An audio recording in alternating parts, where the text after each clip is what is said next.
बदचलन औरतों की 4 खूबियां जो हर पुरुष को पता होनी चाहिए। यदि दुष्ट स्त्रियों की ये 4 खूबियां कोई पुरुष पहचान लेता है तो वो जीवन में कभी धोखा नहीं खाता। तो साथियों, आइए एक कहानी के माध्यम से जानते हैं कि वो 4 खूबियां कौन सी है जो एक बदचलन औरत या कुल्टा स्त्री में होती है। इससे पहले अगर आप महादेव के भक्त हैं तो कमेंट में जय शिव शंकर जरूर लिखें। तो साथियों, कहानी प्रारंभ करते हैं। किसी शहर में 3 मित्र रहते थे। उनमें से एक राजा का बेटा था, एक साहूकार का बेटा था और एक मंत्री का बेटा था। तीनों में बहुत गहरी मित्रता थी। वह एक दूसरे के बिना ना तो भोजन करते थे और ना ही कहीं आते जाते थे। और सच में साथियों, मित्रता हो तो ऐसी ही हो। यदि एक मित्र विपत्ति में पड़ जाए तो दूसरा मित्र मुसीबत में पड़कर भी उस मित्र को विपत्ति से निकालने का काम करें। एक दिन साहूकार का बेटा अपनी पत्नी को लेने अपने ससुराल गया। यह देखकर उसके दोनों मित्र बोले, हे मित्र, हम भी तुम्हारे साथ तुम्हारा ससुराल देखने के लिए चलेंगे। साहूकार के बेटे ने देखा कि उसके दोनों मित्र उसके साथ उसके ससुराल चलने के लिए तैयार हैं तो उसे बड़ी खुशी हुई। अब साहूकार का बेटा अपने दोनों मित्रों के साथ अपने ससुराल चल दिया। ससुराल में जाते ही ससुराल वालों ने अपने दामाद और उसके दोनों मित्रों की बड़ी अच्छी खातिर खुशामद की। उसके बाद साहूकार का बेटा तो वहीं रुक गया। राजा का बेटा और मंत्री का बेटा दोनों शहर में घूमने के लिए चले गए। घूमते घूमते उन्होंने देखा कि एक बहुत ही सुंदर वेश्या अपने दरवाजे पर बैठी है। वेश्या को देखकर राजा का बेटा बोला कि है मित्र, तुम कहीं और ठहर जाना, क्योंकि आज की रात में इस वेश्या के साथ रहूंगा। मंत्री का बेटा बोला कि कोई बात नहीं मित्र, जिसमें तुम खुश हो उसी में मैं खुश हूं। अब तो राजा का बेटा वेश्या के साथ ठहरने के लिए चला गया। राजकुमार को वेश्या के घर में जाते देख वहीं पर एक बुढ़िया रोने लगी। मंत्री के बेटे ने उस बुढ़िया से पूछा कि हे बूढ़ी माँ, तुम क्यों रो रही हो? तुम्हें क्या परेशानी है? क्या तुम्हें किसी ने सताया है या किसी ने तुम्हारा धन चुरा लिया है? ये सुनकर बुढ़िया बोली कि बेटा, मुझे किसी बात का दुख नहीं है और ना ही किसी ने मेरा धन चुराया है। मैं तो यह देखकर रो रही हूं कि अभी अभी तुम्हारे साथ वाला नौजवान उसे वेश्या के घर में गया है, वह अब जिंदा नहीं लौटेगा। बुढ़िया की बात सुनकर मंत्री का बेटा एकदम से घबरा गया।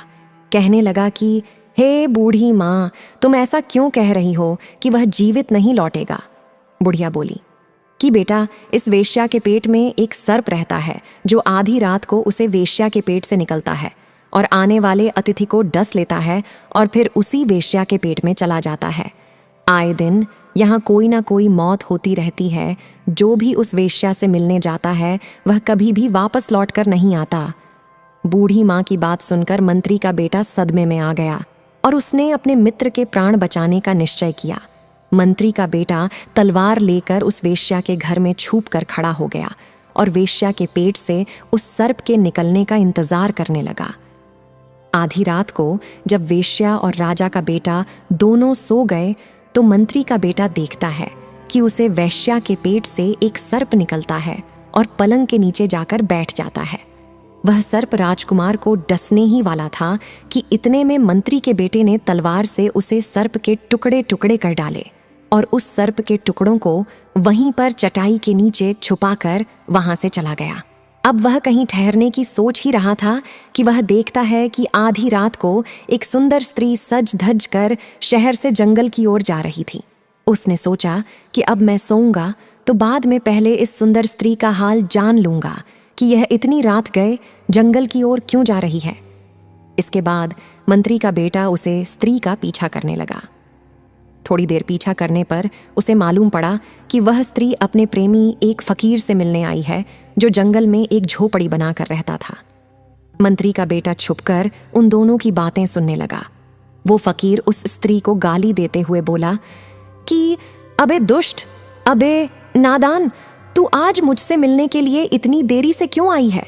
वह स्त्री बोली कि मुझे क्षमा करना, आज मेरा पति मुझे लेने आया है और उसके साथ उसके 2 मित्र भी थे, जिनकी खातिर खुशामती करने में मुझे देरी हो गई।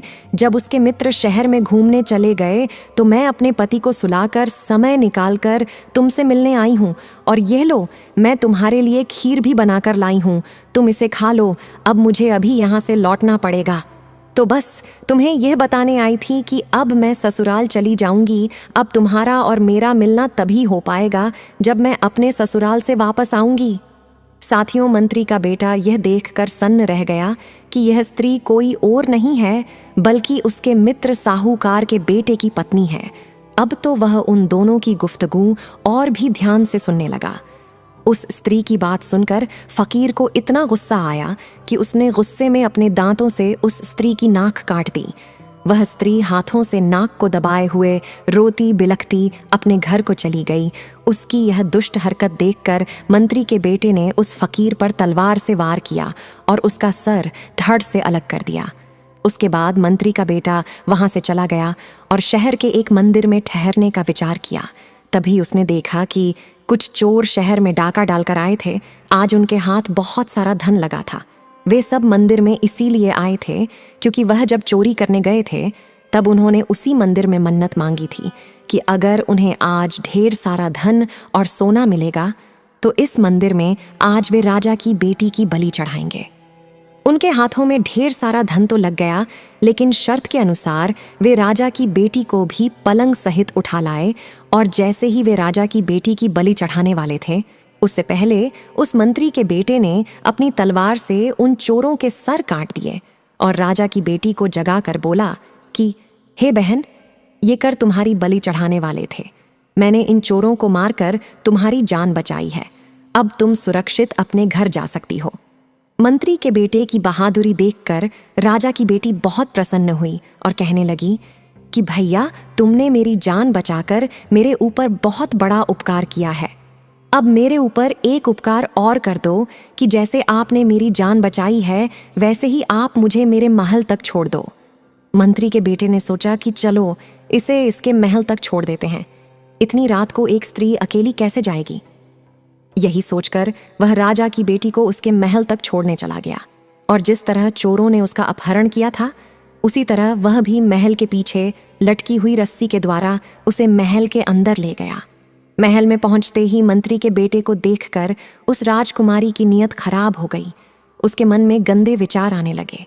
वो उसके गले में हाथ डालकर उसे अपनी ओर आकर्षित करने लगी।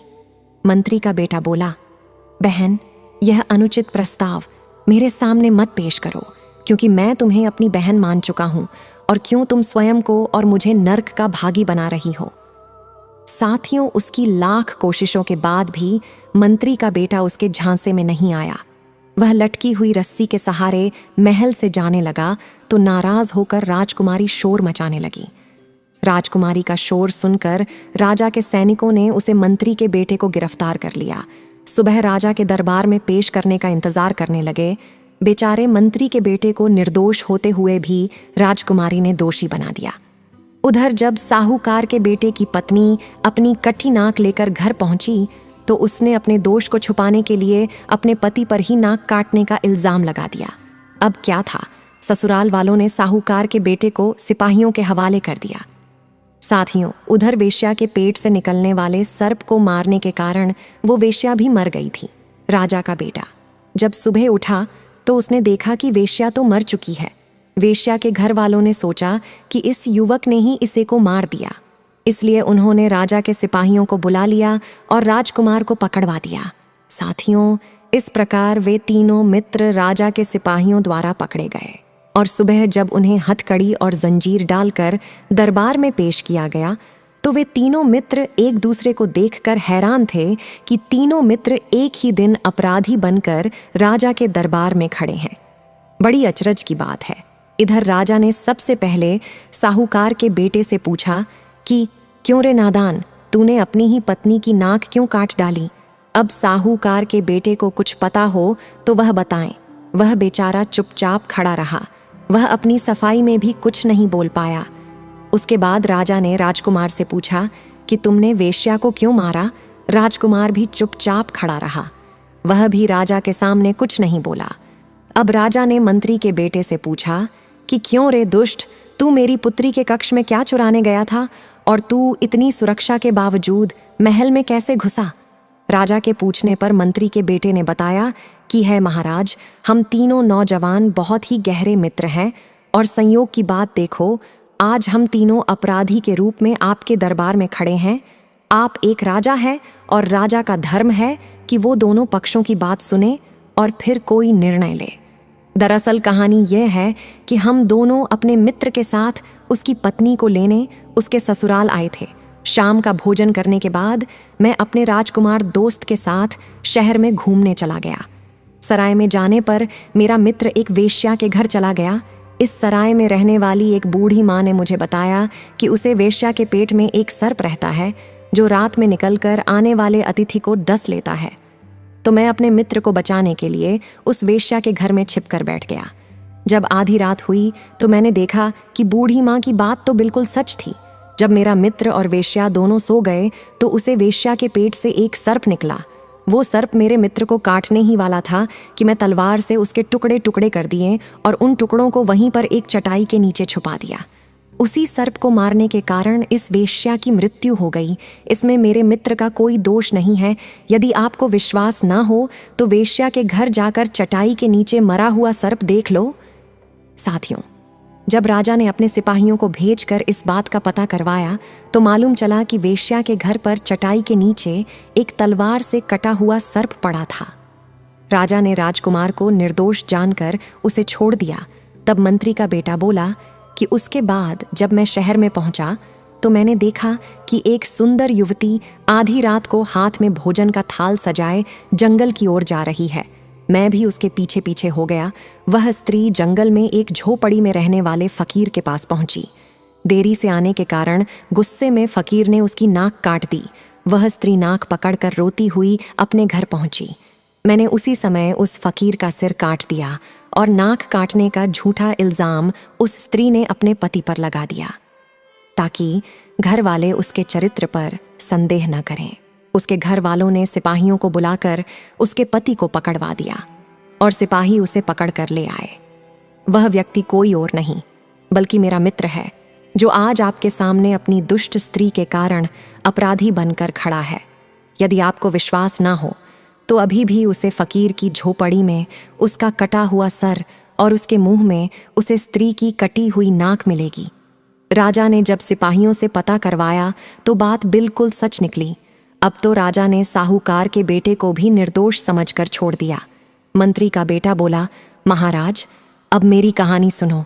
मैं उस फकीर को मार कर शहर में वापस लौट रहा था तो मंदिर के पास मुझे कुछ चोर मिले जो आपकी बेटी का अपहरण करके उसकी बल्ली चढ़ाने के लिए मंदिर में ले गए थे।